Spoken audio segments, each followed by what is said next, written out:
ఓం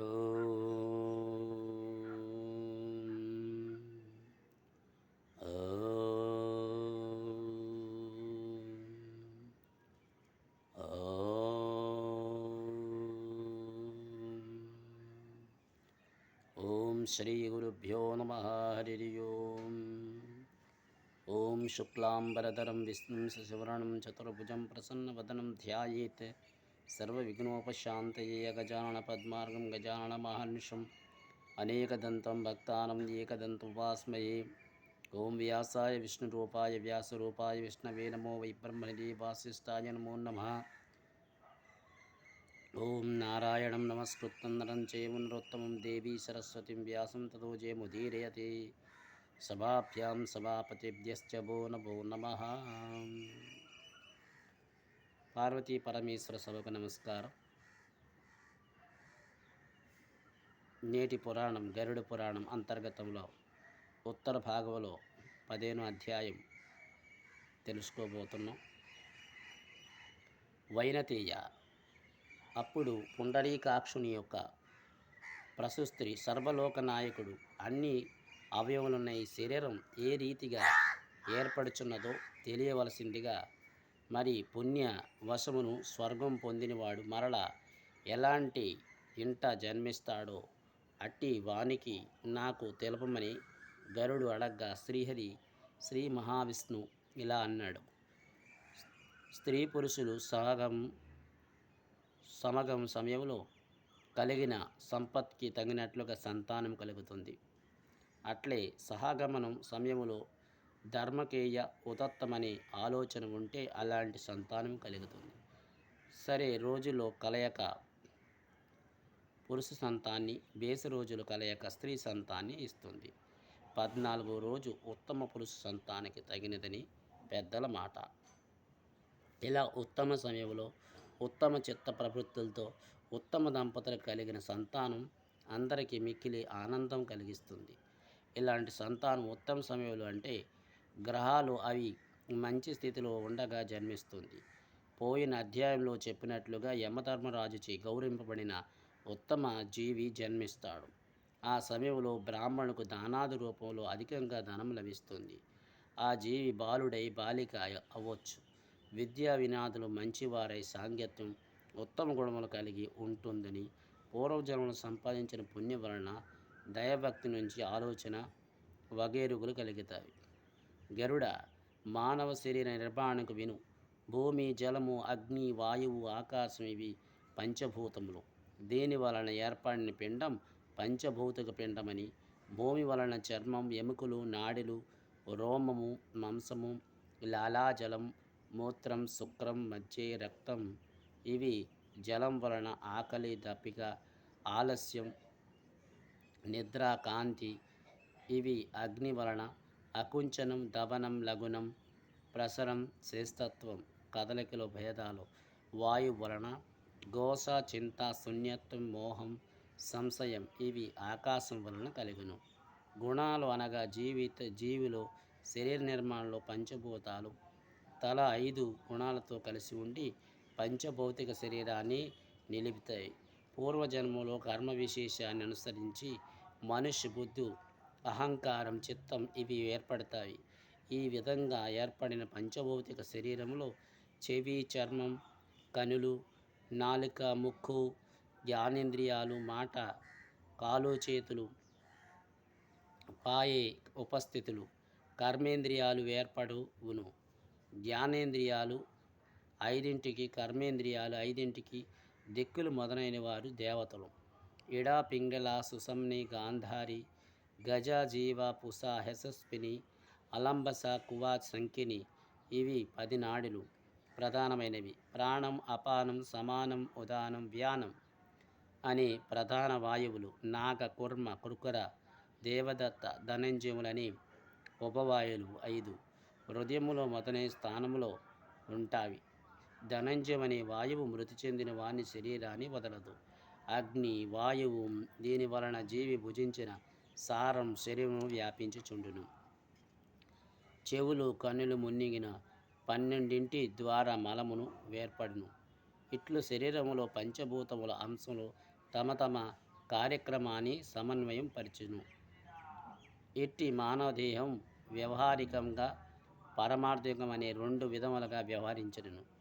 3,50,00,000 రోమములతో, 7,00,000 కేశములతో, 20 గోలుతో, 32 దంతములంటే పళ్ళుతో, చెయ్యి ఫలము మాంసం, 1000 ఫలముల మాంసం, 100 ఫలముల రక్తం, 10 ఫలముల మెదడు, 70 ఫలముల చర్మం, 12 ఫలముల మధ్య, ప్రాణధరణ శక్తులు 3 ఫలములు, 20 మినుము గింజల రేతస్సు, 10 మినుములు శోణితము, 360 మినుములు ఎముకలు, స్థూల సూక్ష్మగు నాడెలు 1,00,00,000, 50 ఫలములు, పిత్తం 25 ఫలములు, శ్లేషం ఉన్నవి. శరీరధారి విడిచెడి మలమూత్రములు పరిమాణం చెప్పలేదు. ఈ విధంగా మానవుడు వ్యవహారిక దేహమున్నది.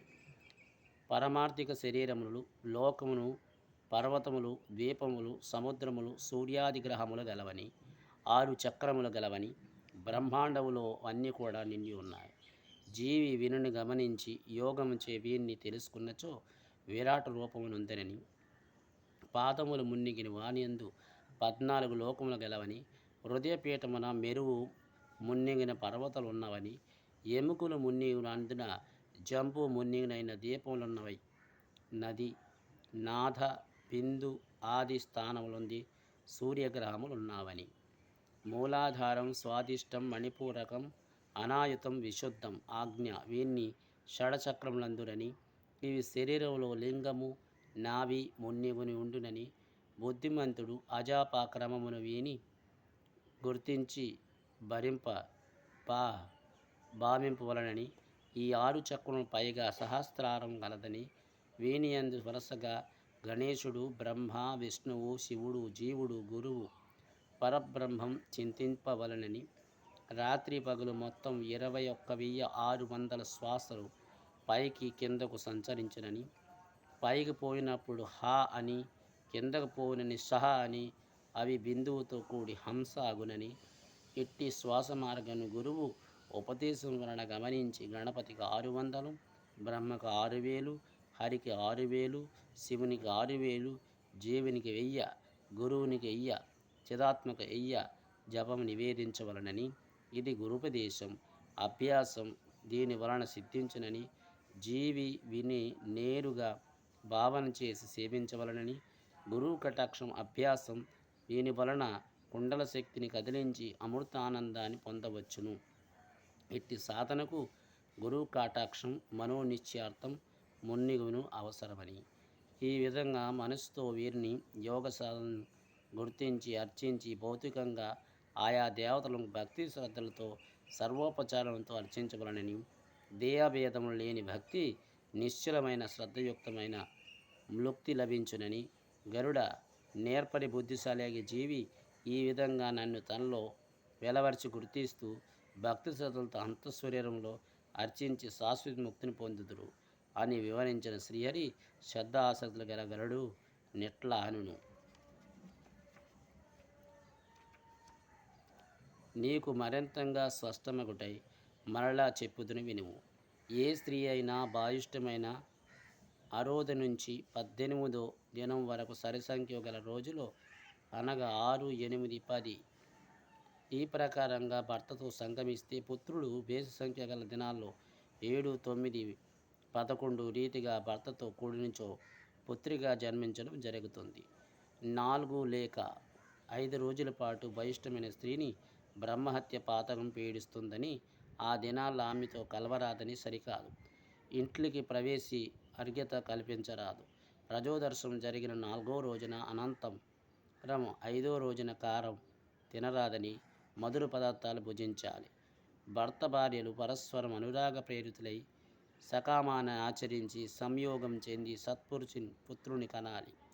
గర్భం నిలిచి పెరగడం ప్రారంభిస్తే పక్షం నాటికి గర్భం లోపల గుండ్రని బుడత ఏర్పడి మాంసంతో కలిగిన వృద్ధి పొందుతుందని, మొదటి నెల పూర్తయ్యేసరికి పంచభూతములు సంయోగం, 2వ నెల పూర్తయితేసరికి చర్మం, అంటే 3 నెలలకి నరాలు, 4వ నెలకి ఎంట్రుకలు, 5వ నెలలో చెవులు, ముక్కు 6 నెలల, కంఠం శిరస్సు 7 నెలలో, గృహంగాలు 8వ నెలకు అంతరవయాలు వికాసం కలిగి 9వ నెలలో పూర్వజన్మ కర్మాన్ని చింతిస్తూ 10వ మాసం ప్రవేశించగానే శిష్యుడు జన్మిస్తాడు. జీవుడు పూర్వజన్మలో చేసిన కర్మాలు అనుసరించి ఈ జన్మలో సుఖదుఖములు అనిపిస్తున్నాడని ఇంచుకాంతి అయిన సందేహం లేదు. కనుకనే మిక్కిలి జన్మలో ఉత్తమ జీవిగా తిరిగి మానవుడిగా పుట్టడానికి ఈ జన్మలో సదావకాశంగా భావించుకోవాలని చెప్పాడు. దానాలు ఇవ్వమని చెప్పడం వల్ల ఎటువంటి వారికైనా దానము చేయడం అన్నది ముఖ్యం అనుకోరాదు. దానం పుచ్చుకోగల వారికి కొన్ని అర్హతలు ఉండాలి. నిరంతరం భగవత్ ధ్యానాసక్తులై, ఇంద్రియ నిగ్రహం గలవారై, వేదశాస్త్ర ఆగమ పురాణ అధ్యాయం పరులై, మంచి పనులు చేస్తూ లోకహితాన్ని కోరేవారు అంటే బ్రహ్మ విద్య, గాయత్రి అనుష్ఠపారులై, సద్బ్రాహ్మణులు అటువంటి వారికి దానాలు ఇవ్వాలి. చలిని పోగొట్టే గల గుణం అగ్నికి, విషాన్ని దించగల గుణం మంత్రానికి ఏ విధంగా సహజమే, అదే రీతిగా ఉత్తమునికి ఇచ్చే దానం సహజంగా ఫలదాయకం కాగలదు. ఇటువంటి గొప్పవారికి ఇచ్చే దానం పట్ల దాతకి పాప విమోచనం కలుగుతుందని, ఉత్తమమైన ఫలితం పొందాలనుకునేవారు గోదానం మొదలైన వేదశాస్త్రాలు బాగా తెలిసిన బ్రాహ్మణునికి ఇవ్వడం మంచిది. సదాచారవంతుడు కానవారికి ఇచ్చి ఏ దానమైన నిరర్థకం అవుతుందని సరికాదు, దాతకు నరక ప్రాప్తికి కలిగిస్తుంది. అక్కడికి ఆగదు. అది దాత గ్రహీత ఇద్దరులకు 21 తరాల మేరకు నరకదాయకం కాగలదు. ఒక గోవుని ఒకరికి దానం ఇవ్వాలి. ఏ కాలంలో ఒక గోవును అనేకులు దానం చేయరాదు. దానంగా ఇవ్వబడిన గోవును వెలకట్టి ద్రవ్యంగా మార్చి ఎవరో పంచుకున్న అది ఇచ్చిన వారికి నరక ప్రాప్తి తప్పదు. కనుకనే ఇన్ని జాగ్రత్తలు చెప్పబడినవి. ఇక యోగ్యులైన వారికి భక్తితో చేసిన దానం వల్ల ఆ దాతకు ఆ జన్మలో కాక పై జన్మలుడైన ఫలితం ఉంటుందని దానికి సందేహం అక్కర్లేదు. అదే పెట్టిలో పెట్టి తాళం చేసిన విధిగా వంటిది. ఒక మహా సంపన్నుడైన కాలం తీరి మరణించాక భక్త శ్రద్ధలతో ఆ ధనుకుని పుత్రుడు దాన ధర్మాలు ఎంత అధికంగా వెచ్చించినా కలిగే సద్గతి కంటే సామాన్యుడైనప్పటికీ పుత్రవంతుడు కానప్పటికీ తనే స్వయంగా దానం ఇచ్చేవాడికి కలిగే సద్గతి భిన్నంగా ఉంటుంది. కనుకనే సద్గతులు పొందడానికి కావలసిన సాధనలు చక్కబరుచుకోవడం, అలాగా సత్సంతానం పొందడం, శరీర బలం క్షణంలో ఆయ ప్రమాణం తిరిగిపోయేలా సత్కర్మలు ఆచరించడం, అంతకాలంలో విచారించడం అవసరం లేకుండా ముందుగానే జాగ్రత్త పడడం, విజ్ఞానులైన వారి విధానం అది విస్మరించిన ఆ తర్వాత వగిచిన ప్రయోజనం శూన్యం.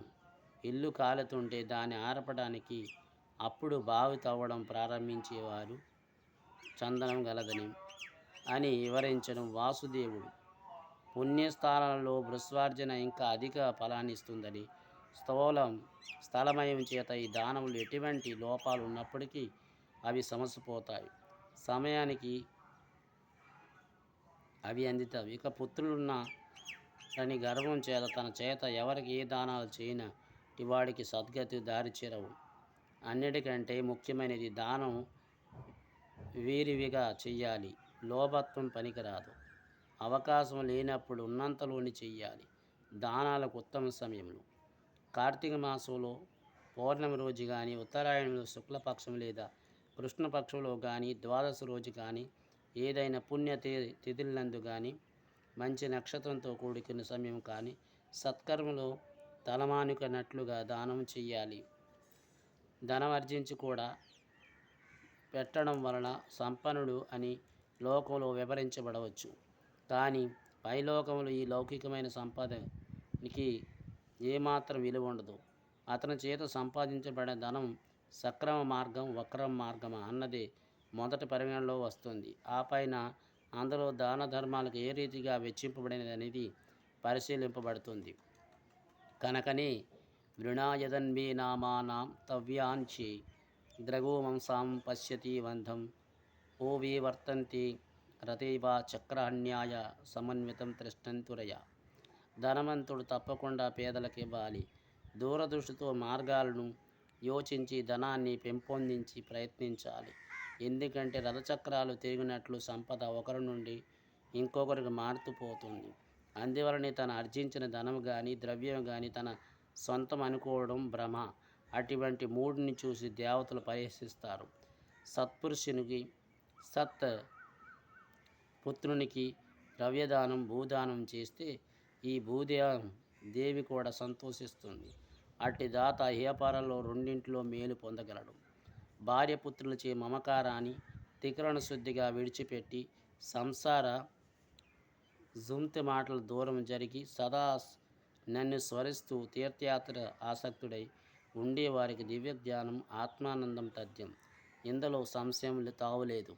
త్రికరణ శుద్ధిగా సన్యాసిగా చరించి వానికి దేవతలచే కాపాడబడతారు. విశేషించి విష్ణు గణాలతో అతనికి అండగా నిలుస్తాయి. విధివశతు అతడు మరణిస్తే స్వర్గలోకాది చేరగలడు. ఏదైనా పుణ్యస్థలంలో మృతి చెందినున్న కాంక్షతో వచ్చి కొంతాలని ఆ దివ్యక్షేత్రంలో నివాసించి కర్మవశత స్థలము కాకుండా ఇతర స్థలాల్లో మరణించినప్పుడు అతను పుణ్యనది తీర్థాల్లో బ్రాహ్మణ జన్మ సిద్ధిస్తుంది. ఆ బ్రాహ్మణ జన్మ కూడా సాధారణమైనది కాదు. సదాచార సంపన్నుడై సకల శాస్త్ర కుశలతుడై దేవ బ్రాహ్మణ ఆసక్తి తత్పరుడై ముప్పులాటిగా అల్లుకొని సద్గతులు కలిగించే విశిష్ట బ్రాహ్మణ జన్మ కలుగుతుంది. ధర్మ మార్గానువర్తను బ్రాహ్మణుడు ఎదుట సంకల్పం చెప్పుకొని ఏదైనా క్షేత్రంలో తనవు చాలించాలని బయలుదేరి మార్గ మధ్యలో మనసు మార్చుకుని ఇంటికి తిరిగి వచ్చేవాడు మహాపాపగా పరిగణిస్తాడు. అలా వెళ్ళినవాడు సంకల్ప ప్రకారం ఆచరిస్తూ అడుగున గోదాన ఫలితం ఎలా కలుగుతుందో మనసు మరణించుకొని తిరిగి వస్తే అడుక్కు గోహత్య పాపం కూడా కలుగుతుంది. ఇంట్లో ఉన్న కాలంలో తెలుసో తెలియక చేసిన పాపాలు దివ్య క్షేత్రాల్లో దేవతలు ఆరాధించడం వలన భగవద్భక్తులను కోలడం వలన తీర్థప్రసాదాలు స్వీకరించడం వలన పటాపంచులవుతాయి. దివ్యక్షేత్రం చేరి కూడా నానా రకాల హీనకృత్యాలు ఆచరిస్తే ఆ పాపానికి పరిహారమే లేదు. మూఢ ప్రకృతి అంటే ఏంటి? గరుత్మంతుడు లోకంలో ఇతరులకు సాయపడడం శ్రేష్టం, కానీ తనకు మాలిన ధర్మం పనికిరాదు. అంటే తన వారిని విస్మరించి ఇతరుల గురించి చింతిస్తూ కూర్చోవడం సరికాదు. మాతృణం, పితృణం, భాతృణం, సోదర రుణం, ఆచార్య రుణం, ఈ ప్రకారంగా 5 రుణములు ఒక్కొక్క పుత్రునికి ఉంటాయి. తండ్రి రుణం తీర్చడానికి ఏ పుత్రుడు ప్రయత్నిస్తాడనగా అంతకాలంలో తండ్రి ఎన్ని విధాలుగా సంరక్షించడం వంటివి. అట్టి వానికి 10 రెట్లు అధిక ఫలితం కలుగుతుందని, అదే తల్లిని సంరక్షణ చేస్తే అంతకు రెట్టింపని ఈ అధ్యాయంలో భిన్న ప్రతాలతో భిన్న రీతిలుగా విస్తరించినది. శ్లోక భాగంలో ప్రక్షుప్తులు అధికం. పైగా పరమార్థిక శరీరం, షట్చక్రాల కుండలని అంటూ వేదాంత విషయాలు అగణితంగా చెప్పినది. పురాణాన్ని జటిలం చేశారు. ఇవి వివరణకు అందవు. అర్థం కాని సామాన్యులకైనను జిజ్ఞాసుల వారు సౌకర్యార్థమై శ్లోక భాగం ఏర్పడించిన ఈ వేదాంత భాగం వేదాంత పంచదశి అనే గ్రంథంలో వివరింపబడుచున్నది.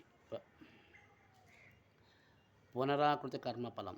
ఇన్ని లక్షల జీవులుండగా ఒక జన్మలో ఒక జీవుని చేత చేయబడిన కర్మ పై జన్మలో ఆ జీవుని చేత చేయబడడానికి ఏమైనా గుర్తులుంటావా? సరిగా అదే జీవికి ఆ కర్మలు ఎలా చెందుతావని సందేహించనక్కర్లేదు.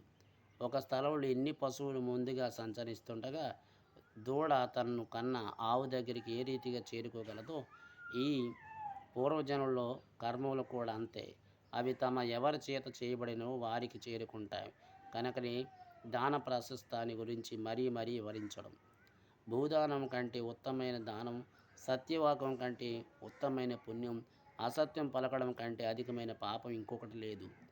భూమి భగవంతుడికి సంబంధించిన కావడం వల్ల, గోవులు సూర్యుడి కుమార్తెలు కావడం వల్ల, బంగారం అగ్ని యొక్క పుత్రుడు కావడం వల్ల ఈ మూడింటిని దానం చేసేవాడు 3 లోకాల నాయకుడై ఉంటాడు. ఇలాగే ఇతరత్ర దానములు ఎవరు గొప్ప దానాలున్నాయి. ఒక గోవు యొక్క చర్మ ప్రమాణం ఎంత అయితే ఉంటుందో అంత భూమిని దానం చేయడం వల్ల మహాపాపాలు నివృత్తి అవుతాయి. భూదానం చేసి తిరిగి ఆశ చేత ఆ భూమిని అపహరించే వాడికి ప్రయత్నం చేస్తే ఆ ఫలితం దాతకు గ్రహీతకు కూడా అందకుండా పోవడమే కాక ప్రళయకాల పర్యంతం నరకలోక నివాసం తప్పదు. అట్లే ఒకరిని జీవనోపాధిని కొల్లగొట్టిన వాడు ఒకసారి 1000 గోవులను హత్య చేసే పాపాన్ని అనుభవిస్తాడు. జీవనోపాధి నిలబెట్టిన 1,00,000 గోదానాల ఫలితం లభిస్తుంది. ప్రతిమలు, విభూతి, రుద్రాక్ష, కర్పూరం మొదలైనవి కూడా చెప్పవలన దానాలు. ఇవన్నీ శాశ్వత విష్ణులోక శివలోక ప్రాప్తికి దోహదం చేయని గ్రహించు. గోవును అపహరించడం, గోవుని హింసించడం ఎవరైతే చేయరో వారు 100 గోదానం ఫలితం పొందుతారు. ఒక ఆవును చంపి ఆ పాప పరిహారం కోసం 100 గోవులను దానం చేసిన పాపం శమిసిపోదు. చతురుడైన బ్రాహ్మణునికి గృహ నిర్మాణ చింత కలగనీయక ఎవరైతే ఇంటికి కావలసిన సమస్త సంభారాలను సమకూర్చి పోషిస్తాడో వారికి అశ్వమేధ యాగం చేసినంత ఫలితం లభిస్తుంది. బ్రాహ్మణునికి సొత్తు హరిస్తే ఏ రాజు చతురంగ బలాలతో యుద్ధానికి వెళ్ళినా అతను విజయం వరించదు. ఇక బ్రాహ్మణుల సొత్తును ఆశించే వానికి మరణానంతరం అశుద్ధితో క్రిమి జన్మ ప్రాప్తిస్తుంది. కనుకనే బ్రాహ్మణు సొమ్ము విషం కంటే బాధాకరమైనదని విసన్నమైన అరగించుకోవచ్చు, కానీ బ్రాహ్మణు సొత్తును హరించుకోవడానికి ఎవరికి సాధ్యం కాదు. ఎవరైనా తను అట్టి ఘనకార్యం చేసినను వీగిన ఈ జన్మలో కాకుండా పై జన్మలో అతడు మదం అణిస్తుంది. విశ్వార్చన గతించిన వారి గురించి చేయబడినట్లు ఆ వెంటనే ఏకోదృష్ట శ్రద్ధ జరపాలి. స్వయంగా తన కోసం తను జరుపుకున్నప్పుడు ఇది అవసరం లేదు. ఇతర దానాల విషయంకి వచ్చినట్లయితే పత్తి వస్త్రములు, బంగారంతో పాటు సాలగ్రామం ఉంచి దానం చేయుట, భూదానం, గోదానం, హిరణ్య దానం జరిపించవచ్చు. పేదవారికైనా సరే ఇది విధి. ఏదో రీతిగా శ్రమించి పితృదేవత ప్రీత్యర్థం పై చెప్పబడిన వాటిలో ఏ కొన్ని దానాలైనా పేదవారైనప్పటికీ చేయవచ్చును. భక్తి శ్రద్ధల ముఖ్యం. కడబీదవారైతే ఒక దానమైన వారు చేయగలిగినది తిలదానం, సేదానం వంటివి శక్తి కొలది ఆచరించవచ్చు. ఈ 2 దానాలు దక్షిణ అధికంగా ఇచ్చి బ్రాహ్మణ శ్రేష్ఠులు తృప్తిపరచాలి. అట్టివే మినాయించి చేయగలిగిన చేసి తీరాలి. ఇవి కలిగిన వారు సేదానం తీసుకొని విప్రుని ఆ పైన ఉంచి దానం ఇవ్వడం శ్రేష్టం. పొత్తిహీనుడైన వాడికి దానాన్ని ఇతను మనవల చేత అంటే కూతురు పిల్లల చేత చేయించవచ్చు. శక్తి కొద్ది నిత్యం దానాలు చేయగలిగిన వారికి సద్గతులు అనాయాసంగా లభిస్తుండడంతో సందేహం లేదు. శరీరం దృఢంగా ఉన్నప్పుడే దివ్య పుణ్యక్షేత్రాలు అంటే 12 లింగాలు, అష్టాదశ శక్తిపీఠాలు, పంచారామాలు, గణపతి, కుమారస్వామి వెలిసిన దివ్యక్షేత్రాలు దర్శించినట్లయితే మంచిది. ఆ క్షేత్రాల్లో విశేష పూజలు జరపాలి. మాతాపితరులు గచించే వారు నిమిత్తమై పుత్రున్నవాడు ప్రతి ఏటా శ్రద్ధ విధి నిర్వర్తించాలి. తల్లికి, తండ్రికి, ఆచార్యునికి తన వలన ధర్మం నిర్వర్తించాలి. మరణించిన వారికి కర్మ చేయి కాలమును ఎవరైతే బ్రాహ్మణునికి భూరి దక్షిణాలు ఇస్తారో అట్టి వారి కోరిన కోరికలు సిద్ధిస్తాయి. మరణించిన అతడు ప్రేత జన్మం పొందడు. సన్యాసులు, యోగులు, యతులు మొదలైన వారు ఏ లోకానికి పొందగలరో ఆ దివ్య విమానాన్ని లోకాలకి చెందుతారు. దేహాభిమానం గలవారందరికీ అంతర్ముఖ్యం సాధ్యం కాదు. అందువల్లే వారికి నాయందు భక్తి ఒకటి సులభమైన మోక్ష సాధనమని, తపస్యోగమని మొదల మోక్ష సాధనలు చాలా ఉన్నాయి. కానీ సంసార జీవనంలో నా భక్తియే చాలా మంచిది. వేద శాస్త్రాలు ముమ్మారు పరిశీలించి బ్రహ్మాదులచే అంశాన్ని నిశ్చయించారు. యజ్ఞ యాగాదులు చిత్తశోధనతో కారకులై నాయంది భక్తి ఫలితముల రూపంలో దాన్ని పొందనవారు చెడుతారు. సుకృత్యాలు చేసుకునేవారు ఈ రీతిగా ప్రవర్తించి నాయంది గల భక్తి వల్ల తుదికి మోక్షం పొందుతారు. మరణమనంతరం చెయ్యే క్రియలో అంత భాగం నీకు చెప్పబడినది. ఇంకా ఏమైనా సందేహాలు ఉంటే అడుగుము, తీర్చగలనని శ్రీమన్నారాయణుడు గరుత్మంతుడితో అన్నాడు. ఇది ఈరోజు గరుడ్ పురాణంలో 10వ అధ్యాయం సంపూర్ణం. మంగళం కోసలేంద్రాయ మహానీయ గుణాత్మనే చక్రవర్తి తనూజాయ సర్వభౌమాయ మంగళం. ఉమాకాంతాయ కాంతాయ కామ్యప్రదాయ శ్రీగిరిశాయ దేవాయ వలీనాథాయ మంగళం. సర్వం శ్రీ ఉమామహేశ్వర పాద పద్మార్పణమస్తు. స్వస్తి.